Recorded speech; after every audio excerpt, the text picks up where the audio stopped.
Midi, Sud Radio Média, Christine Bouillot, Gilles Gansman. Et bonjour, bienvenue tout le monde. Bonjour Gilles Gansman. Bonjour Christine. Alors notre invité ce matin, j'ai envie de dire, on ne le présentera pas aux auditeurs. On fera pas le long CV. Parce que dès qu'il va commencer à parler, on va reconnaître sa voix. C'est Jacques Pradel, bonjour. Bonjour Christine, bonjour Gilles. Merci d'être là aujourd'hui, on est ravis de vous recevoir. Ah oui. Homme de télévision, journaliste, homme de radio, homme de scène, écrivain. J'en oublie. Qu'est-ce non C'est aujourd'hui vous publiez, il est tout neuf, tout frais, tout chaud. Absolument. Il sort aujourd'hui. Ouais, absolument. Oui. C'est cette très grande enquête, police technique et scientifique, le choc du futur. Vous l'avez coécrit avec François Daoust. Alors on va préciser, c'est le patron de la gendarmerie. Il a été le patron des experts de la gendarmerie, oui. l'IRCGN, il y a quelques années. Et dans ces années-là, j'ai fait un premier livre sur la police scientifique. Donc il m'a, à l'époque, ouvert les portes des les portes des laboratoires. Il m'a fait une confiance énorme, dont rêve tout journaliste, parce que personne m'a demandé de compte, on m'a pas demandé ce que j'allais écrire, comment j'allais le dire, etc. Et nous sommes devenus finalement amis. Et maintenant, je peux dire que j'ai un ami général de gendarmerie. C'est pas mal. C'est pas mal. C'est bien dans les dîners en ville. En tout cas, si vous êtes fan à la télévision des experts, les gens adoreront votre livre. Bah oui. Parce que j'ai vécu un peu la même chose quand je regarde les experts, ouais. C'est-à-dire une enquête policière, cette fois-ci avec l'aide de l'intelligence artificielle et de nouveaux outils. Et c'est passionnant quand même, l'évolution qu'il va avoir dans les enquêtes policières. Oui, il faut jamais oublier quand même que dans les séries télévisées, en général, les affaires se résolvent en 52 minutes. C'est vrai. Ce qui n'est pas tout à fait le cas dans la réalité. Mais vous avez raison de parler de l'intelligence artificielle parce que, on parle toujours de la révolution de l'ADN dans la police scientifique. On attend toujours l'autre révolution. Moi, je pense que ce seront plutôt des évolutions. Mais on n'est pas à l'abri d'une découverte fortuite. Personne ne peut le prédire aujourd'hui. Et donc, ce que je voulais dire, c'est que l'intelligence artificielle bouscule les habitudes et facilite la rapidité des analyses. Donc maintenant, par exemple, on peut sortir un profil ADN en 1h30. Vous vous rendez compte? Et avec quelquefois une seule cellule à l'origine. On mettait combien de temps avant? Avant, on mettait 3 jours. Ouais, d'accord. 3 jours quand on y mettait le prix, parce que c'était très cher. Alors on va y revenir sur cette place de l'IA, sur les enquêtes 2.0, enfin toutes ces évolutions. Mais il n'y a pas que ça dans ce livre, hein. Il y a toute une évolution et on comprend aussi tous les enjeux. On va y revenir, mais Jacques, on va faire évidemment comme tous les jours. C'est le zapping. Il s'est encore passé beaucoup de choses en 24 heures à la télé. Sud Radio Média, l'instant zapping. Évidemment, dans l'actualité, c'est les propos du président Emmanuel Macron qui n'en finissent pas de soulever la colère. Dernière en date, celle de Gérard Larcher, qui a tenu à rappeler que le rôle du Parlement sur de tels sujets, il réagissait depuis le salon de l'agriculture. Mais sur l'Ukraine, je rappelle que une décision de cette nature est une décision grave qui ne peut être prise qu'en coordination avec les autres pays de l'Union européenne, qu'en coordination avec l'OTAN. Et je rappelle qu'on ne peut pas faire de déclaration de guerre sans la soumettre au Parlement. Et donc, je rappelle tout simplement que le moment venu, le président de la République, s'il devait prendre cette décision comme chef des armées, est une décision dont il devrait nous entretenir avant même de l'annoncer, et que là, le Parlement est incontournable, c'est la Constitution.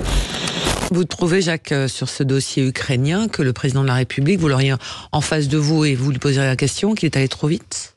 Ou léger? Écoute, moi, je n'interviens pas d'une manière générale dans ce qui est d'ordre politique. J'ai mon opinion de citoyen, bien sûr, mais je considère que ça n'intéresse personne.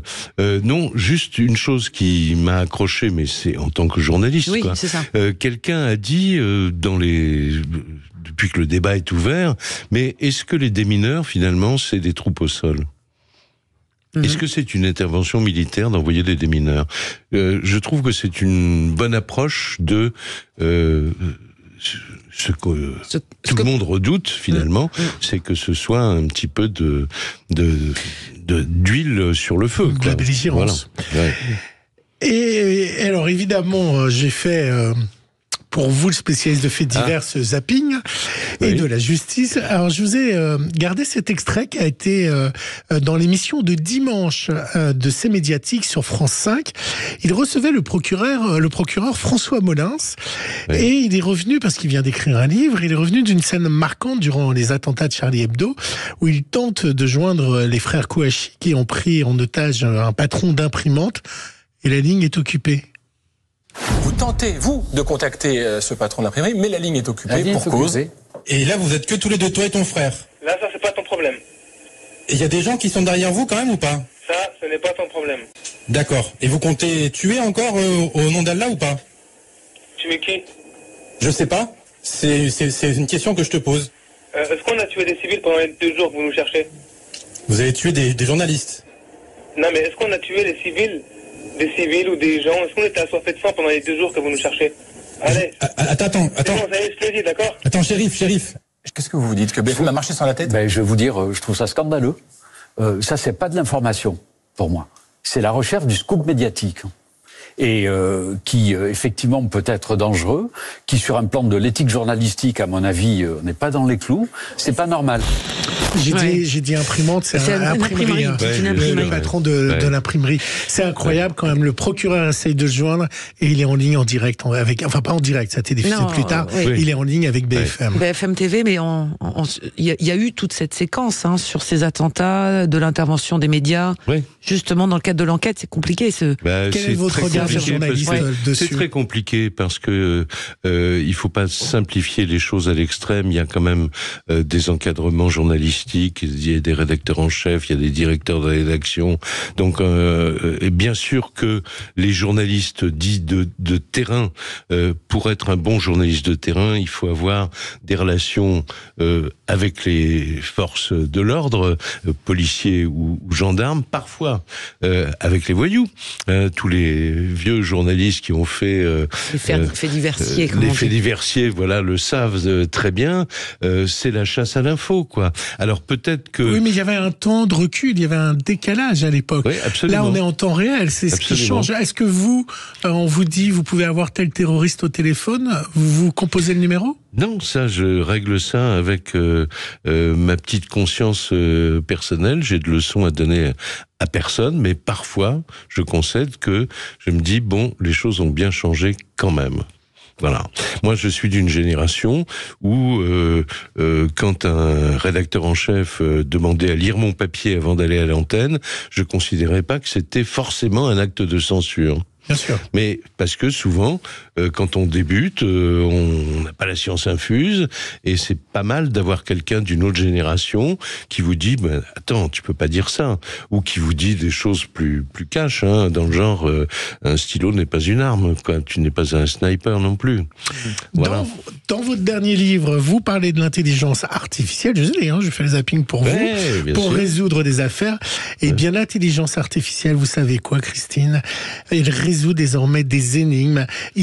L'intelligence artificielle vient d'aider 3 chercheurs à déchiffrer un papyrus romain datant de l'Antiquité. Incroyable. On dirait un morceau de bois calciné. Un papyrus vieux de 2000 ans, complètement carbonisé lors de l'éruption du Vésuve en l'an 79. Le rouleau est très fragile. Alors, pour découvrir les secrets qu'il renferme sans risquer de l'effriter, les chercheurs ont eu une idée ingénieuse. Le dérouler virtuellement grâce à l'intelligence artificielle. Ils l'ont numérisé pour révéler l'encre des lettres à l'aide de rayons X. Le papyrus n'a pas été déroulé de façon mécanique. Il a été simplement scanné avant d'être replacé dans la bibliothèque. De cette façon, il n'y a eu aucun dégât. 2000 lettres de l'alphabet grec ont été déchiffrées. Selon les spécialistes de l'Antiquité, le texte aurait été rédigé par le philosophe épicurien Philodème. Il parle de nourriture, de musique et des plaisirs de la vie. La pierre de Rosette, 67, la pierre de Rosette n'aurait plus de mystère bien avant. Grâce à l'IA. Je voudrais quand même faire remarquer à tout le monde qu'il n'y a pas aujourd'hui, en 2024, de machine pensante.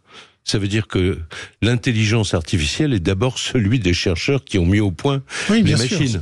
Bon, il faut quand même codage derrière. Peut-être pas oublier ça, quoi. Voilà, parce que il y a pas de magie derrière. Et par contre, en revanche, il y a évidemment des questions importantes qui se posent, parce que ce qu'on dit dans le livre avec François Daoust, c'est que l'intelligence artificielle peut être un formidable auxiliaire de justice pour faire avancer les enquêtes, les analyses, etc., mais peut-être également complice de projets criminels. Et d'où la question, faut-il encadrer les développements de l'intelligence artificielle? C'est pas moi qui le dis, on le cite dans le livre, le président Biden. Oui, tout à fait. Ami ou ennemi, c'est le titre d'un de ces chapitres. Ouais. Ça veut dire aussi, c'est un défi en termes de ressources humaines, pour les hommes et les femmes qui enquêtent, c'est qu'il faut être au niveau des hackers, de la cybersécurité. Bien sûr. Donc c'est une nouvelle forme aussi d'enquête. Oui, c'est comme la lutte contre le dopage dans le cyclisme. Il y a une course à l'échalote entre les laboratoires de recherche et de développement et les gens qui veulent pédaler plus vite en ingérant des produits dont ils seraient bien incapables de les fabriquer, bien sûr. Oui. Christine, une séquence surprenante dans C'est à vous. Ils ont reçu un tubiste. Vous savez ce que c'est, un tubiste? Oh, je vais le découvrir. C'est le roi des tubistes, c'est le roi du tuba.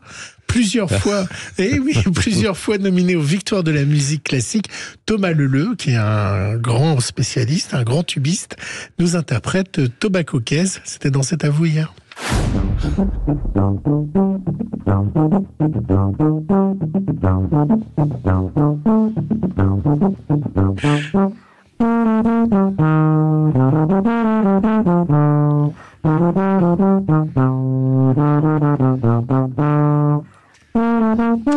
Oui, la partie cuivre. Non, mais alors. C'est rare, les tubistes à la hier, télé. on recevait Annecy, là, on parlait des orchestres symphoniques. Dans un orchestre symphonique, tous les cuivres sont tout à fait derrière. Et on oublie à quel point ils sont. Et les tubistes, enfin, tous ces. Moi, je pense aux voisins, surtout. Mais quand vous avez un tubiste comme voisin, effectivement, ça peut provoquer des guerres de voisinage. Mais je crois que ça passe. Je crois que c'est la première fois que je vois un tubiste en invité principal musique. Et vous avez pensé à transporter un tuba? Ah oui, non. Dans le train et tout ça, dans les avions, avec les valises cabines. On a qu'il y a 2 bagages. Exactement. Dans le train, dans le TGV. Revenons dans un instant, si vous le voulez bien, avec le nouveau livre que Jacques Pradel, notre invité, publie aujourd'hui, Police scientifique, technique et scientifique, le choc du futur. C'est passionnant. On va plonger justement au cœur de toutes ces enquêtes policières, enquêtes criminelles. La science peut-elle être un ami ou un ennemi? Ça fait partie des questions que vous posez. Allez, à tout de suite sur Sud Radio. Sud Radio, votre attention est notre plus belle récompense. Je vous remercie énormément au niveau de Sud Radio de tout ce que vous faites pour donner la parole aux sans-voix, parce que sur nos médias nationaux, personne n'en parle. Sud Radio, parlons vrai. Sud Radio Média, l'invité du jour. Notre invité, Jacques Pradel, qui publie aujourd'hui même ce livre, La police technique et scientifique, le choc du futur, avec François Daoust, qui a été le grand patron de la police judiciaire, de la gendarmerie, des enquêteurs, de la police scientifique de la gendarmerie nationale. Et qui est généticien lui-même. Oui, il faut être scientifique forcément. Pour faire tout ça. Il vaut mieux, oui, pour faire de la police scientifique, il vaut mieux. Mais vraiment, donc la police et la gendarmerie nationale. Non, c'est l'originalité de la gendarmerie que je fréquente depuis un certain temps, il faut le dire. C'est l'originalité de la gendarmerie de former ses propres scientifiques. C'est-à-dire que dans ces laboratoires d'analyse, en général, les scientifiques ont 2 casquettes, c'est-à-dire ils ont la casquette de leur spécialité scientifique, mais ils sont gendarmes aussi et souvent officiers de police judiciaire. Donc ils connaissent les enquêtes, ils savent ce que c'est qu'une enquête et d'ailleurs tous les 3, 4, 5 ans, ils repartent sur le terrain. La police nationale, je dis pas qu'ils font moins bien. À Écully, c'est le centre nerveux des labos de la police nationale, mais là, ils ont choisi une autre approche, c'est-à-dire que au coup par coup, ils font appel à des laboratoires spécialisés, mais les scientifiques, là, ne sont pas policiers. Oui, alors pour la première fois, on va parler des enquêtes 2.0. Petit constat que je me faisais, ce week-end à Paris, il va y avoir le test pour la première fois en France des caméras intelligentes à l'occasion des concerts, je crois, à la Coratanerne, de concerts de rock. Ouais. On doit s'en réjouir, s'en méfier. C'est quoi le regard de l'observateur que vous êtes ? Moi, l'observateur que je suis, trouve que les inquiétudes des citoyens sont légitimes. Maintenant, ça ne veut pas dire qu'il faut faire des films catastrophes. On n'est pas à la veille. Alors, vous me direz, il faut pas que ça tombe en de mauvaises mains. C'est sûr que si on n'est pas en démocratie, si on est chez certains voisins, autoritaires, avec des systèmes autoritaires, c'est une catastrophe. Oui, c'est le cas en Chine quand on a votre visage pour acheter une barre de chocolat, et si vous achetez plus de barres de chocolat de telle ou telle marque, vos points augmentent. C'est pour ça que je me suis réjoui personnellement en tant que citoyen, il y a quelques mois à peine, que le gouvernement français fasse un point sur la reconnaissance faciale en disant que c'est une technique qui ne serait pas utilisée pendant les Jeux Olympiques. Voilà. Donc on va pas en profiter pour faire des chasses aux truands, etc. Sous prétexte que les caméras vont filmer beaucoup de monde. Et oui, mais d'un autre côté, vous savez, moi j'ouvre mon téléphone avec mon empreinte. Oui, donc bien sûr, mon empreinte, mais moi aussi, bien sûr. Avant, personne n'avait mon empreinte si j'avais pas fait de choses judiciaires. Et maintenant, Apple ou Android a mon empreinte. L'intimité de la vie privée est une valeur qui tient la route aussi, quoi, si vous voulez. Ça, c'est mon point de vue que je donne. Mais on le fait facilement de donner son empreinte. Mais en même temps, oui, bien sûr. Mais on vous demande pas si on vous demande votre empreinte pour entrer à la poste, pour entrer à la banque, etc. C'est très différent. Oui, mais c'est dans des fichiers. Oui. Ce que je voulais dire, cher Gilles, c'est la chose suivante. Comme quoi. Moi, je suis de ceux qui pensent que la démocratie à la française n'est pas si mal non plus et qu'elle est pas spécialement menacée. Lorsque une invention comme celle dont on parle est faite, la reconnaissance faciale par l'intermédiaire de télévision intelligente, on se dit, c'est formidable parce que il y a beaucoup plus maintenant. Il y a des algorithmes qui permettent de repérer des gens qui ont un comportement particulier dans une foule, etc. Il y a même des caméras sonores qui enregistrent le débit de parole d'un certain nombre de gens qui sont ciblés par l'intelligence artificielle. Bon. Je savais pas, ça c'est un nouveau détecteur de mensonges. Voilà, mais ces progrès-là ne sont pas utilisés dans l'espace public. En revanche, ils sont utilisés dans des espaces privés. Je pense à Disney, par exemple, le parc Disney à l'est de Paris. Il y a des caméras intelligentes. Alors, évidemment, il y a toujours, comme vous le disiez, deux faces aux médailles. Il y a la bonne face et puis il y a la face noire. Là, c'est dans un but de santé publique et de sécurité. C'est-à-dire que si quelqu'un a un comportement un peu étrange pendant la parade est passée, il n'y a pas de queue pour les animations. Jacques, on va jamais vous dire que c'est pour fliquer, on trouve toujours de bonnes raisons. Voilà, bien sûr. Vous doutez. Oui, mais ça marche. Il y a des gens qui font des prêts AVC, il y a des gens qui font des prêts crise cardiaque. Et ça, on peut le voir en caméra maintenant. Oui, absolument. C'est-à-dire, dans les 10 minutes, vous avez des gens de la sécurité qui viennent prendre de vos nouvelles. Alors, c'est très bien. On se dit qu'on aurait pu préférer que ce système soit déjà en place à New York ou à Boston en septembre 2001. Mais est-ce que vous avez envie qu'on sache que vous êtes à Disney, peut-être pas avec la personne légitime ? Oui, mais Disney ne diffuse pas... non, mais moi je pourrais dire, j'ai été trompé, je veux récupérer les images de caméra de ma femme avec son amant. C'est tout simplement le rôle d'une démocratie de mettre des garde-fous. C'est pour ça que vous parliez tout à l'heure de... Je suis clairement pour les garde-fous, mais en même temps, pardonnez-moi, ça c'est ressorti de nos conversations avec François Daoust, qui ont été très longues sur ce sujet.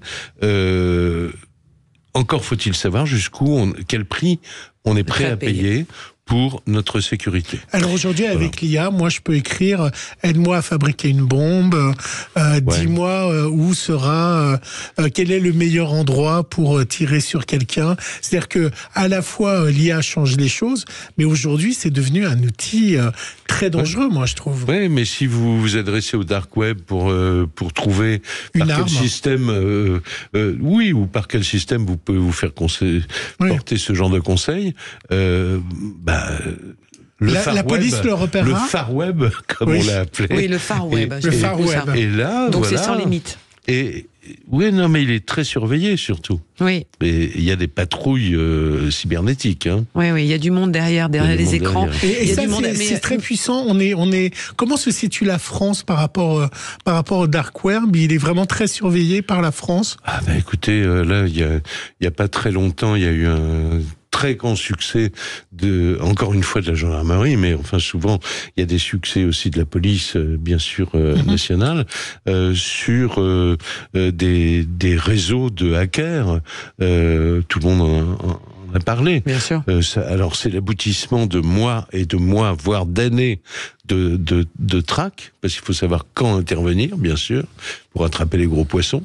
Mais mais la France est pas mal dans le top 5 des laboratoires de police scientifique. En tout cas, l'IRCGN y est au même titre que le FBI, par exemple. Et il faudra encadrer tout ça et que le monde de l'entreprise et le monde de la société civile se préparent aussi à tout ça, parce qu'on laisse plein de petits cailloux. Vous parlez plein de petites empreintes, mais vous parlez aussi de la ville intelligente, c'est-à-dire qu'aujourd'hui on est complètement connecté de partout. Et des objets connectés. Vous racontez une histoire que j'ai trouvée fascinante.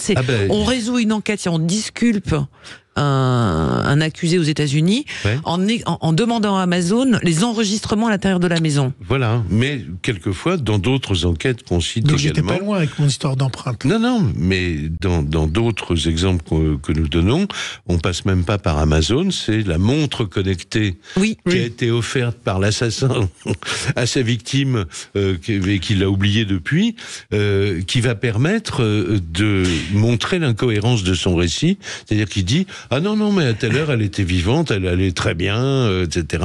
Bon, alors, ce qui est fascinant quand on discute de tout ça avec vous, c'est qu'il y a encore des gens qui disparaissent de la surface de la planète. Bien sûr, il y en aura toujours. Et qui sont des énigmes. Il y en aura toujours.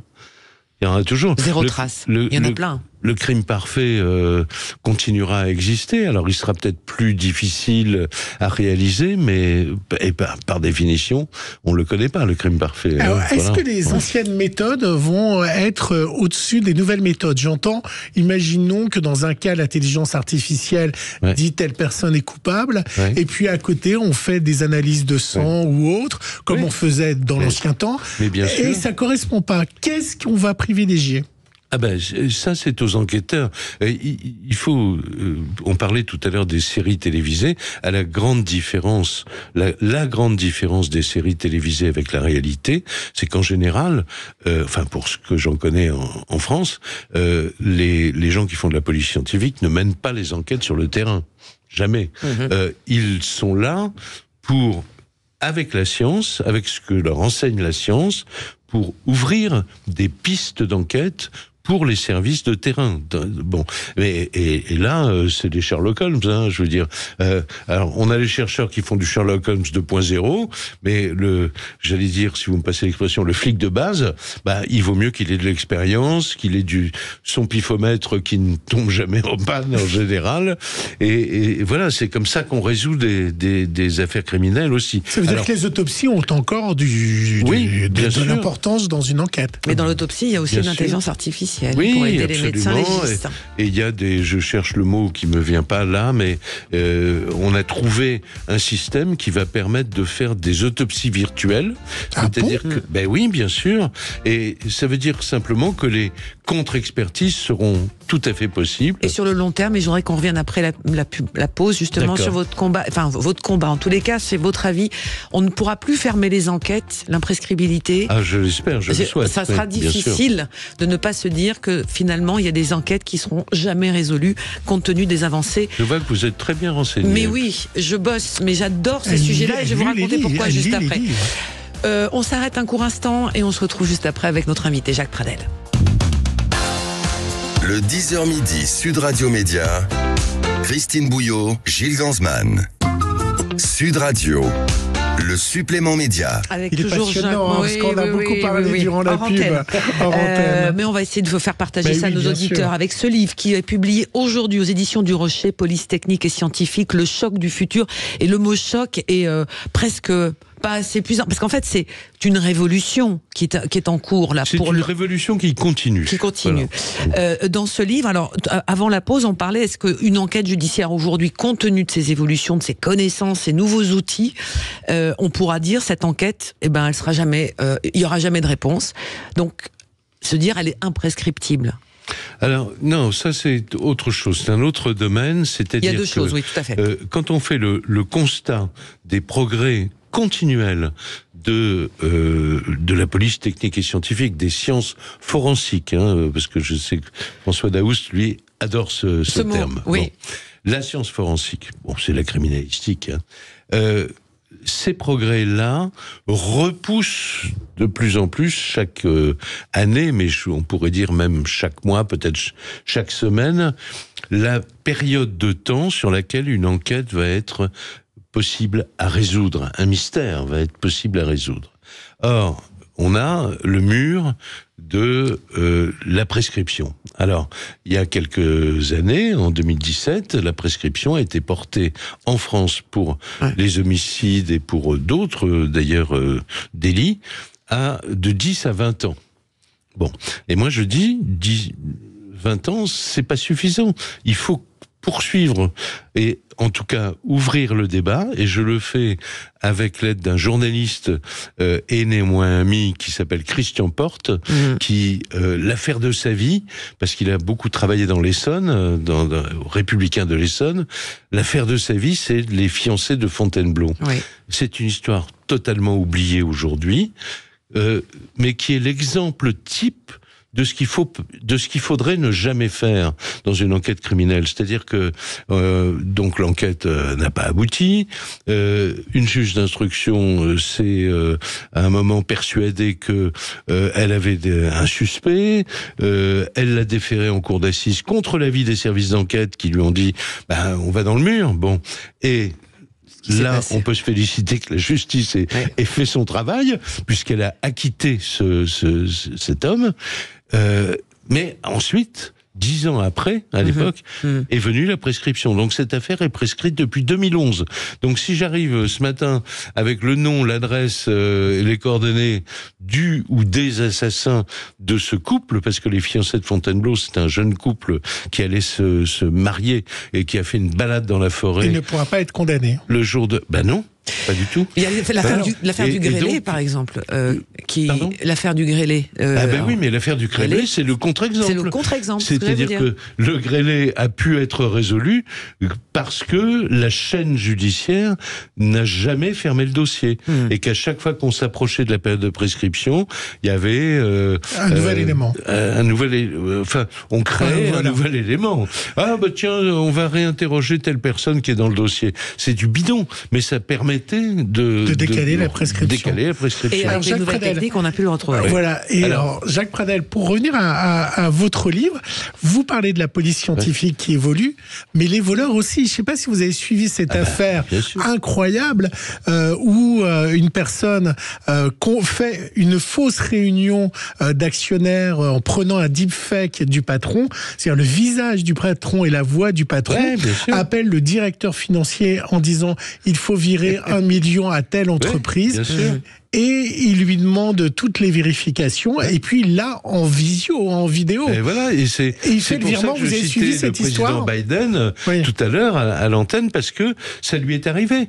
Il a vu un jour une vidéo, alors vous me direz, il a pas trop de mémoire, bon, mais quand même, il a déconseillé, et personne ne se souvenait de cette intervention du président des États-Unis. Et c'est comme ça qu'il a décidé d'encadrer l'intelligence. Donc comment on va savoir maintenant comment les choses sont vraies ou fausses? Voilà. Alors, je pense qu'on va construire de nouveaux logiciels qui vont permettre d'aller détecter dans certaines zones précises des vidéos supposées fake que d'avoir la preuve que c'est un fake ou pas, quoi. Mais ça sera compliqué. Donc il va falloir se méfier de chaque image, de chaque son et de chaque les choses qui semblent évidentes ne le sont plus. Bien sûr. Et ça prendra du temps pour construire les preuves. Je reviens à ce qu'on disait tout à l'heure sur la période de prescription. On a lancé avec Christian Porte une pétition demandant non pas l'imprescriptibilité, mais au moins qu'on ouvre le dossier et qu'on réfléchisse. Est-ce que vous vous félicitez par exemple de l'ouverture de ce Paul Cold Case qui s'est constitué et on voit il y a plusieurs affaires comme ça qui sont à nouveau retravaillées, remoulinées avec une nouvelle technique. Surtout que le Paul Cold Case dont fait partie d'ailleurs Madame Kéris dont on a beaucoup parlé au moment de l'affaire Fourniret, surtout que il sélectionne dans des affaires non résolues des affaires qui peuvent avancer, parce qu'il y a de l'ADN, parce que les scellés ont été bien conservés. Enfin, tout ça, c'est une chaîne, c'est ce qu'on essaye de raconter dans ce livre. C'est pour ça qu'on parle beaucoup du passé, parce que si dans l'affaire Grégory, par exemple, qui fascine tout le monde, il y avait l'espoir encore de peut-être faire de nouvelles analyses, encore faudrait-il que les scellés, comme on dit, aient été bien conservés. Pour vous, l'affaire Grégory, pardonnez-moi Gilles, pour vous, l'affaire du petit Grégory, qui est quand même l'affaire qui a traversé ces 30 dernières années, on aura une réponse? Vous pensez? Il y a encore des actions qui sont menées par la famille de Grégory. Oui, bien entendu. Moi, j'admire beaucoup Jean-Marie et Christine Villemain parce qu'ils n'ont jamais lâché, parce que chaque semaine, ils continuent à écrire, je pense à Jean-Marie, là, au magistrat de Dijon pour dire est-ce que vous avez pensé à ça, est-ce que vous avez pensé à ça. Mais malheureusement, je pense que du côté de la police scientifique, mais je veux pas non plus...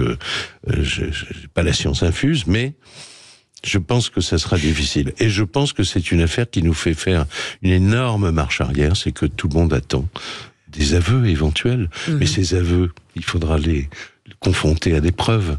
Et ces preuves ont disparu. Moi, je voulais savoir quelle a été votre réaction sur l'affaire de Jonathan Daval. Est-ce qu'un prisonnier a le droit et a des droits d'intervenir lorsqu'il a l'impression que une famille ment ou une famille fait de l'argent avec avec un documentaire sur Canal+.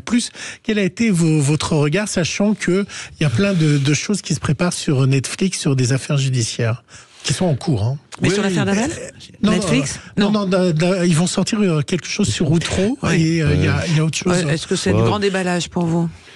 Non, mais est-ce qu'un prisonnier a le droit pour vous d'attaquer une famille dans laquelle il a assassiné la fille? On va être malheureusement trop rapide. C'est bien que on n'oublie pas que les gens qui sont en prison aient des droits. Parce que la prison n'est pas uniquement la punition, mais également la perspective d'une réinsertion. Alors je dis pas que dans l'affaire Daval, je ne prends pas cet exemple, si vous voulez.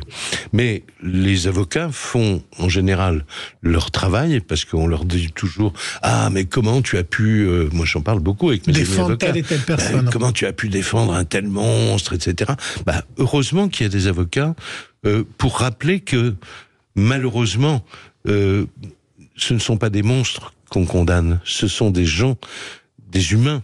Voilà. Donc, il faut jamais perdre la possibilité de garder la trace d'humanité qu'il y a en chacun d'entre nous. Dans l'affaire Laval, c'est indécent ou pas? Je vous réponds.